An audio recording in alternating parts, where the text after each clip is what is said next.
Hey dudes, I hope you're having a super great day.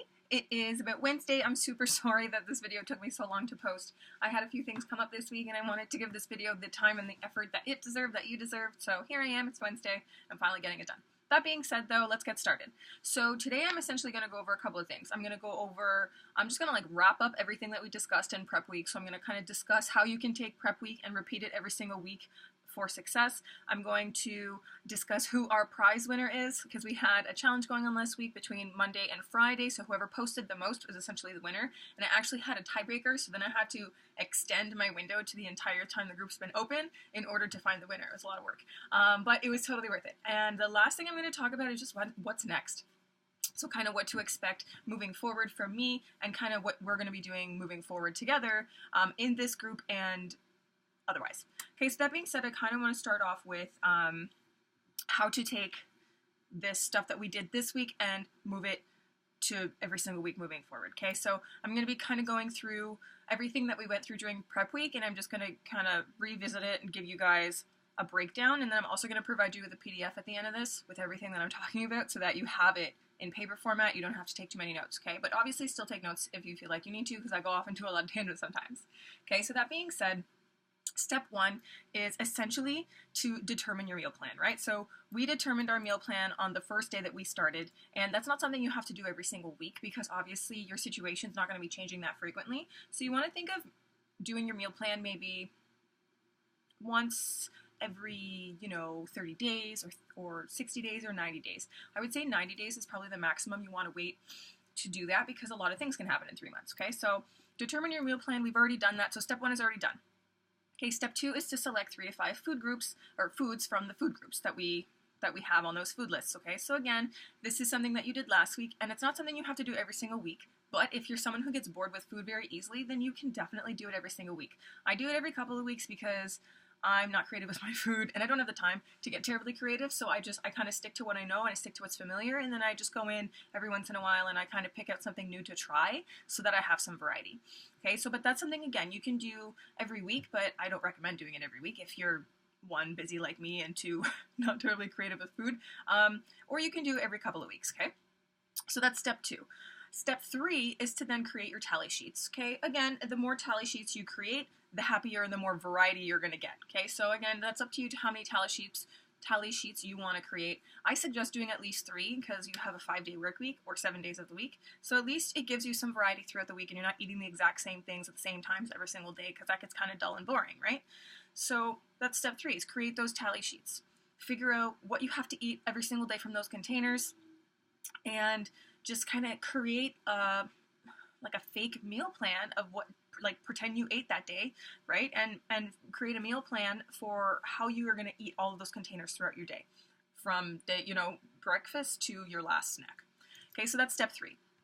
Step 4 is to essentially take your tally sheets, take your food items that you selected in number 2, take your tally sheets from number 3, and find recipes. Okay, now these steps are not exclusive or they're not super exclusive. You don't have to do them one after another. You can do them all together if you wanted.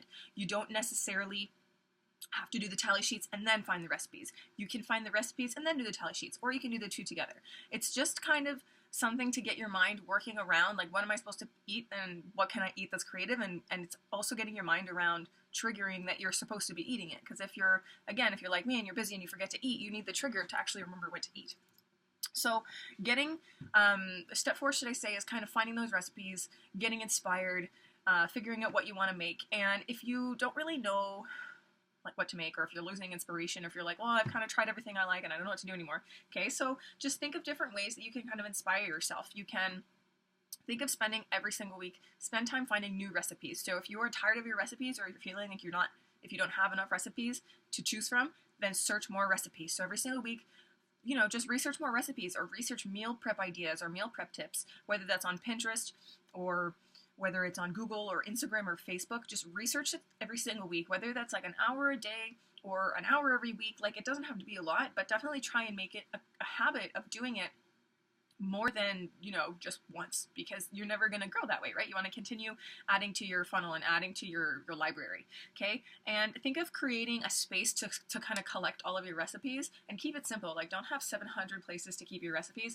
I kind of have 700 places right now. Like, I have a library behind me where I have physical recipes, then I have like my Pinterest, and then I have bookmarks, and then I have, no, that's it. I have about 3 places. Oh, I guess I have some recipes saved in my email as well, because I get recipes sent to me in my email. I also have a bunch of recipes in like magazines that I keep in the bathroom, so that gets confusing or overwhelming sometimes when I'm like, well, where did I see that recipe?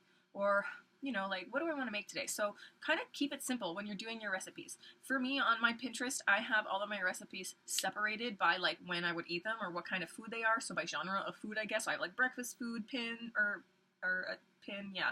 And then I have like a lunch pin, and then snacks, and then dinners, and then meats or like sides, things like that. Okay, so just kind of keep it simple and organized for yourself, depending on the type of person that you are. Other ways to get inspired about food is like ask the people that you live with, or even people that you know, what they like to eat. Maybe it'll give you an inspiration. And especially the people that you live with. If you're cooking for other people, you want to make sure that they're happy with what you're making. Other ways that you can kind of get inspired with what to eat is check the weather. See what you might feel like eating. If it's going to be cold, you're probably going to want soup. If it's going to be a nice hot day, maybe you're going to want a salad or like grilled salmon or something, right? You can also think of keeping a food journal or a meal journal, so that way as time goes on, you can go back, see what you made, and it's a great way to help you remember the things that you used to cook and that you still love. You can start a calendar for things that you want to make or have made. So again, it's kind of like the food journal, but you can do it in a calendar format. Or go with theme nights to kind of keep things interesting. You could do like Taco Tuesday or Veggie Night or like a grilled night or something like that. So definitely there's ways to get more inspired with your cooking. It's just a matter of you kind of getting out there, and I know it can be kind of time consuming and kind of a pain in the butt, but if I can do it, you can do it. Okay, and you guys did it all last week, so I totally have faith that you can do it again. Okay, so the next step is to inventory, purge, and make your grocery list. So obviously when you do your inventory, that is the easiest way to make your grocery list, because you need to know what you don't have, and that's essentially what you're doing. You're inventorying based on the recipes you want to make, based on the foods, the tally sheets, right? You're inventorying based on that, and then you're making your grocery list based on what you don't have, based on what you need more of, and just organize your grocery list so it makes sense. Don't organize it like all mishmashed. Put all the meats together, put all the dairy together, put all the veggies together, put all the fruits together. Make it organized so that when you're walking around the store, you don't have to walk from end to end like 600 times, and you can do every area once at a time, okay? Just be more organized when you're shopping too. And then while you're doing your inventory, purge the junk, purge the sweets, the treats, everything that you've been just pretending it's not there or that you've been binging on. Just get rid of it, and the expired stuff as well. Step 6 is to check your sales, determine when and where you're going to shop. Okay, so obviously when it comes to shopping, we all want to save a little bit of money because like groceries are not cheap. However, you want to think buying your food, you want to, like if you're buying cheap food, you're eating cheap food. So you want to think quality over quantity. But that being said, go into the flyers, see what's online, or go online and see what's on sale, especially based on what you need, and maybe that'll help you determine where to shop versus, you know, one place might be better, or maybe you're gonna go pull one of like something like my dad, and he goes to like 3 shops just looking for sales. Okay, so that's on you, but look at the sales, figure out what's on sale, what you can get from where, and then schedule a day that you're going to go shopping, what time you're going to go shopping, and where you're going to go shopping. And try to make this on a day where you have the time to come home right after and do your meal prep, okay? Because your shit's going to be out on the counter anyway, you might as well get it done. The next step is to go shopping, okay? So you made the schedule when you're going to shop, go get the shopping done, and think of shopping with purpose. So bring your grocery list, know what you're going to shop for, and just like I said, have an organized grocery list. Don't have like 6 items of dairy like mismatched all over, so you have to go back to the dairy aisle 6 times. Okay, so organize your grocery list and be smart about it. Be, you know, purposeful when you're in there, and be smart. Again, like I said, if you know that going through the chip aisle is going to make you want to grab a bag of chips, don't go through the chip aisle. Okay, so know where you're going and don't go where you know you're weak. I know that if I go through the chip aisle, I'm going to want the chips, so I don't go through the chip aisle. Okay, so that's definitely something that you can think about. And one of my favorite shopping tips is look both ways before you cross the road. Okay, I know we're in a grocery, like especially if you have a cart. Okay, if you're like barreling out of that aisle, like look both ways. Just look both ways, please. And don't just stop, because what if someone's walking right behind you at the same pace and then they crash into you, right? So look over your shoulder and look both ways. think of walking as driving. That's actually how I want to think of, that's actually what I want to tell people all the time, is think of walking or living as driving. Like, you always want to think of that. Okay, so that being said, that's step number 7. And there's also, speaking of saving money and shopping, there's apps that you can download that kind of give you returns on your grocery lists. I don't know them off by heart, but I created this PDF for you guys, right? And I added a link for you to see a couple different apps that you can download that will help you save money. So definitely look into that if you're interested. Okay, and the last step is to meal prep. So I talked a little bit about meal prep last week, and I'm just going to go over a lot of that stuff, and I might throw some new stuff at you guys. Okay, so like I said, for meal prep, ooh, I didn't go through all my frequencies with things, but that's okay. You guys are going to get the PDF, so you're going to know everything, right? So like I said, before we keep moving forward, so with making your grocery list, doing your inventory, and yeah, making your grocery list, doing your inventory, checking the sales, you have to do that weekly, obviously, right? Selecting your recipes, doing your tally sheets, choosing your food lists, that's every couple of weeks, and choosing your meal plan should be at least every 90 days. Moving forward, the last step, step number 8. Again, this is something you have to do weekly because it's meal prep. You can only do it for so many days. And we're going to talk about that in this section. So the first thing you kind of want to think about is, like I said, choose a day to go shopping where you can come home and do your meal prep right away, because it's just more efficient that way. Everything is on the counter. You might as well get it done. First, you want to think about just like washing and prepping and cleaning everything that you can kind of do ASAP. So for fruit, you can wash and dry fresh fruit, so it's easy to grab and go.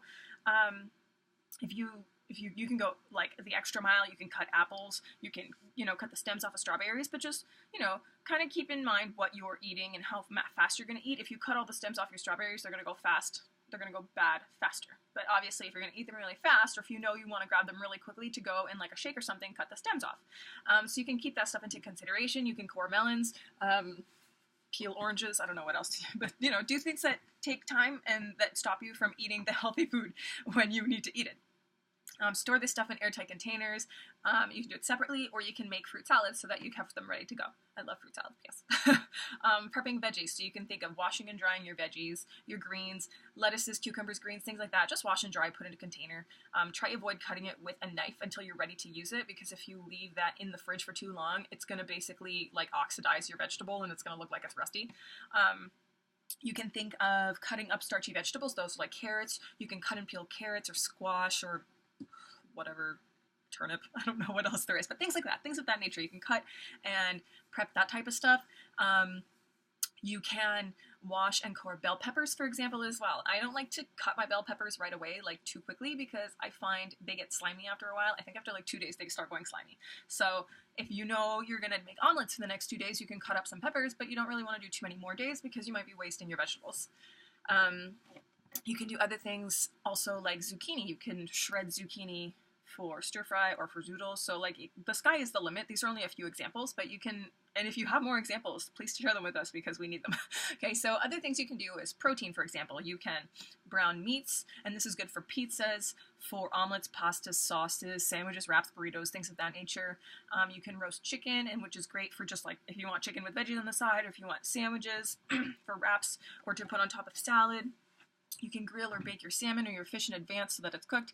Hard-boiled eggs for egg salad, for topping salads, or for just, protein on the go. Like, it's easy grab-and-go protein. You can just take an egg with you and, crack that shit and eat it in class if you really need to. And I also included a link on how to make a hard-boiled egg that peels easily every single time, because we all know that's a pain in the ass. And that's one of the reasons we don't like to do it.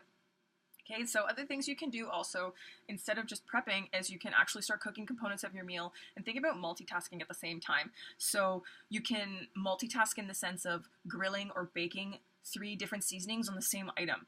So you can do like, I don't know, Cajun barbecue and Asian on chicken or on cauliflower, or you can do 3 different types of seasonings on your fish or something like that. So thinking of kind of killing 3 birds with 1 stone. And if you're going to bake it all at the same time, just separate it with tinfoil. You can start a batch of tomato sauce, and that's also something you can kind of use in a multi-purpose type of way. You can put it on on lasagna, on pasta, on chicken, on pizza, on sandwiches. You can also think of cooking your grains, because who wants to wait for rice to cook for 20 minutes every single night? So think of cooking some grains, or like lentils, or pasta, or rice, whatever you want to kind of cook. Cook a bunch of that, and you can even freeze that and put it in the freezer if you have made too much of it, and you can grab it as you need it. So like rice or barley or quinoa, for example, you can make it and then just, you know, put it into a bag, like a cup worth, and just lay it to flat to freeze in the freezer. And then when you need it, just pop it in the microwave, or and just cook it on regular. You don't even have to defrost it, or put it on the stove to heat it up, and then it's ready to go. And then you don't have to make that the night of. I think that's everything I wanted to say about that. Okay, so, and then also plan for leftovers. When you're making these things, if you know you have enough ingredients to make a double batch, make a double batch. So you have extra leftovers and you have extra things to freeze so that future you doesn't have to make so much. Or future you, if you're in a rush, you have something to grab. You can also think of portioning out your favorite snacks. So like I mentioned before, you can cut up apples, and if you're worried about them going brown, you can put lemon juice on them and it'll help them not go brown. You can portion out nuts or dried fruit, protein balls, things of that nature. If you know you're going to work and you need to grab things really quickly in the morning. You can prep your smoothies a couple days in advance, so I wouldn't necessarily prep more than 4 bags of smoothies, but you can bag smoothies in advance, put fruits in a bag, you know, you can do spinach or kale or something as well, and I guess you could put juice in there, but I don't think I would, or water, things of that nature, but you can put like all the ingredients in a bag, even the powder if you really wanted, and then just leave that in the fridge until you're ready to use it. Other things that you can do that's useful for protein shakes is you can make ice cubes of different things. So you could make like yogurt ice cubes, or you could even make pureed fruit ice cubes if you have fruit that's starting to go bad, or same with vegetables or greens. And then you can just pop that into your shake when you're ready to go. And then you can even make shakes in advance and freeze those, say for a day that you're like really, really needing to go quickly. And then you can even, you know, put those in ice cubes, have them out of the way. Anyways, so you have plenty of ways to make your shakes. Other things that you can do to help you throughout the week is, for example, with salads. I don't do this anymore because I like just putting them in containers because I don't like having to dig my salad out of a mason jar, but you can do mason jar salads, or you can just like prep your salads. If you're worried about things going soggy, think about putting the dressing at the bottom. This is mason jar salad. Think of putting the dressing at the bottom, nuts, seeds, protein in the middle, and then the greens are all on top. For myself, I just make my salad in containers and then I keep my dressing separate, and I have different containers for different things. I have containers for everything, so I don't mind everything going in different containers. But if you want quick and easy to go, like you don't need a lot of containers, or you want it to be like, you know, small, definitely think of mason jar salads. They're definitely useful, but you need a long fork. Okay, and I would say 3 to 4 salads as well. You don't want to do too many. Actually, no, it depends on how much salad you consume, to be honest. Like, you could probably make like 7 or 8 salads, because that, for me, would last me 4 days. So you would want to say 3 or 4 days worth of salad. Let's say that's better. Okay, and then, so how much should you prep? So that kind of moves me on to that. So you don't want to get too complicated, and you don't want to make too much. So if you're new to this, then you want to aim for like 2 types of meals and 1 type of snack, and then just kind of stick to that and kind of increase as you go. But if we've been doing this a little while, which we've been doing, we want to aim for maybe 3 types of meals. We want to prep 2 types of snacks, have 5 days worth of prepped food, so things that are cut up or almost ready, half prepped, ready to go. And then we can just freeze the rest, okay? Because obviously we don't want things to go bad, so just freeze the rest. And try to include meals and snacks where you're normally going to cheat. That way, when you go to cheat, you're less likely to, okay? Think of also what you're storing it in. You want to think of either glass or BPA free. And glass is also useful because it allows you to see through your containers and know what you have in your fridge. You can also keep a list of what's in your fridge on your fridge if you really want to get technical with it. I would probably do that because I always forget what's in my fridge. The temperature your fridge is at is also very critical to how fresh your food is going to be and how long it's going to keep. So you want to think of your fridge of being around 40 degrees Fahrenheit or less than that. And then you want your freezer to be about 0 degrees Fahrenheit or less. Oops, I have 40 degrees written for both. That's not right. 0 degrees. There we go. Okay, for when you're cooking and prepping hot meals as well, for meal prep, you want to think of, or you want to allow the meal to cool down almost to room temperature before you put it in the fridge, and make sure you store it within 2 hours of prepping it. As well as when you're storing frozen meals, make sure it's in airtight containers, because you obviously don't want freezer burn, because freezer burn makes your food taste like ice, and then it's gross. And also regarding defrosting, I mentioned defrosting rice or something in the fridge or on the stove. If you're going to go with one of the two, you would probably want to go with the stove because it's healthier for you, and there's less, chance of your food thawing unevenly. But you can also just, the safest way to thaw your food is just put it in the fridge the day before. So take it out of the freezer, put it in the fridge the day before, and let it thaw overnight, okay? Less bacteria growth, and it will actually evenly thaw all of your food. The last tip I want to share is just think of keeping your pantry well stocked with the essential items that you normally use. So make sure you have all the spices and herbs that you normally use, whether it's fresh or dried. And make sure you have plenty of limes and lemons in the fridge, or anything else that you use a ton of. Make sure you have it, because obviously you don't want to just like suddenly run out of that and be like, well, now I'm out of this and I have to go buy it midway through making my recipe, because it's kind of a pain in the butt, right? Okay, so that being said, I feel like I'm a little dark. Here I am. Okay, so that being said, that's what you got to do basically every single week, or what you got to repeat every single week, yeah, to find success. And I'm going to give this to you in like a day 1, day 2, day 3, or like a Monday, Tuesday, Wednesday, Thursday, Friday, Saturday, Sunday format as well, so that you have an idea like what you should be doing every single day of the week. Okay, so moving on from there, let's talk about the winner. Okay, so Leanne won our challenge because she's super fantastic, and she posted an abundance. Okay, so she posted, and I did mention there was a tiebreaker. So Leanne and Nicole were tied for winning this challenge, and I decided to extend the window, like I said, to, at first I extended it to the posts before the challenge started, and they were still on a tie, so then I have to extend it to after the post extended, or after the challenge was finished, and finally Leanne took the lead. Okay, so I'm super, super excited, super proud of Leanne, because I've known Leanne for years, and I'm so excited that I've been able to help her through the past couple of years, and especially now moving forward with her nutrition, because I know, like me, it's something that that she struggles with. So I'm super happy that I was able to create this little group and have you guys here, all of you here, but I'm also happy that we could do this little challenge and kind of create this little atmosphere of competition so that we can move forward. That being said, let's talk about what Leanne won.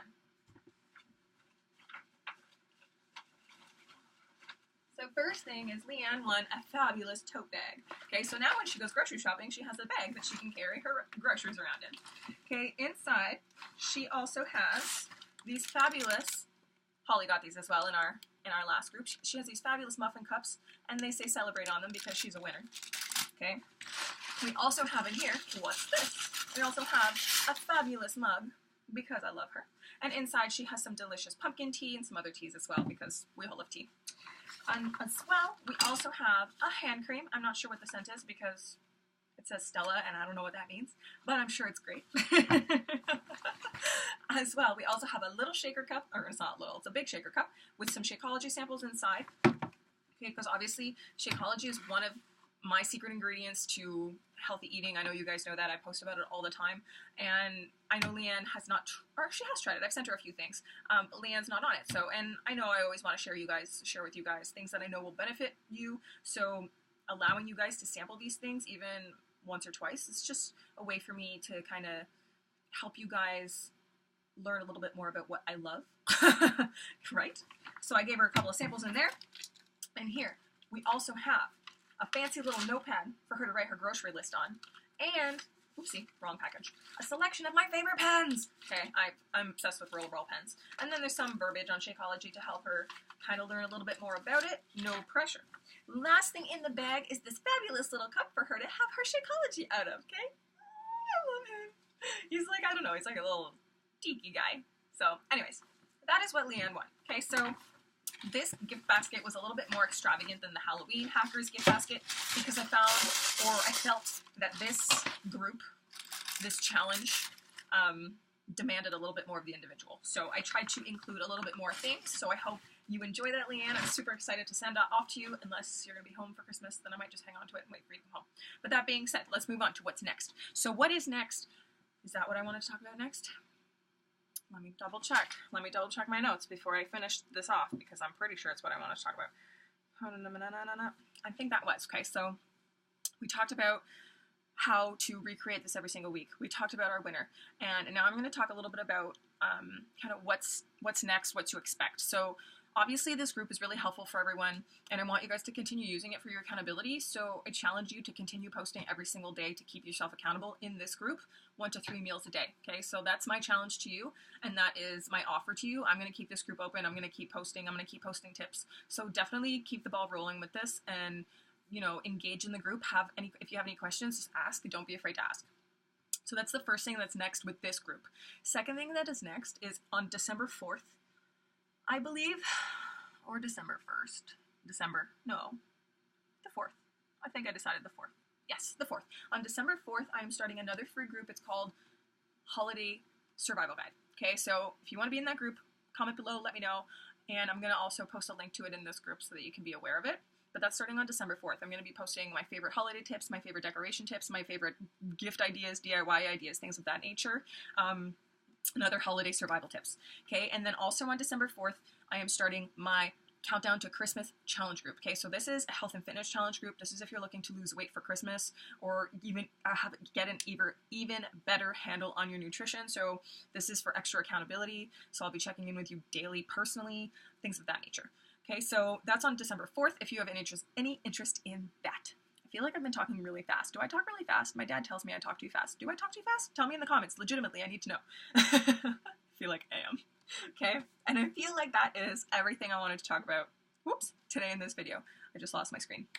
Okay, so thank you for hopping onto this call, or to this video. It's not necessarily a call. Thank you for hopping onto this video. I'm going to post the PDF later on because I got to hop out to class. It's about 7 o'clock and I teach in half an hour and it takes me 25 minutes to get there. So I love you guys. Thank you for being amazing and hopping onto this video, checking it out, and for being present in this group all week long. You guys have inspired me so much. You guys showing up and posting your stuff has helped me so much. So please, please, please keep doing it because I beg of you, I need it. Okay, I need it so much.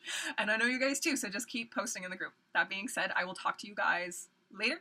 And I love you guys. Have a great Wednesday, and I'll talk to you guys tomorrow, if not later. Let's be real. It's going to be late when I get home, but I'll probably talk to you later. Okay? Bye, guys.